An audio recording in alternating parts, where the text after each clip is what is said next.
Hello everyone! So magluluto na naman po tayo ngayon ng macaroni soup. With chicken of course.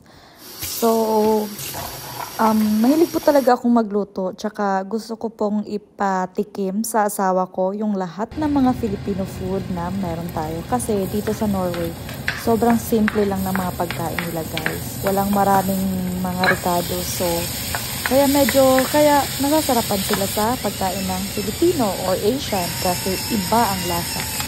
So, sinali ko po yung buto kasi buto is life ako. Ako po talagang kumakain yan at nagngangat-ngat yan. So, madali lang naman po lutuin yung macaroni soup. Tsaka, nakabubusog na din. Siyempre, lalo na pag mainit ng malamig ang panahon, nakakabusog talaga to. Kaya, ayan po guys. Madali lang po talaga siyang gawin. And thank you everyone for supporting my videos. Thank you po and God bless you all.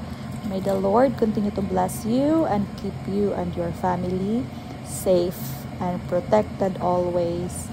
Have a blessed day everyone. Thank you.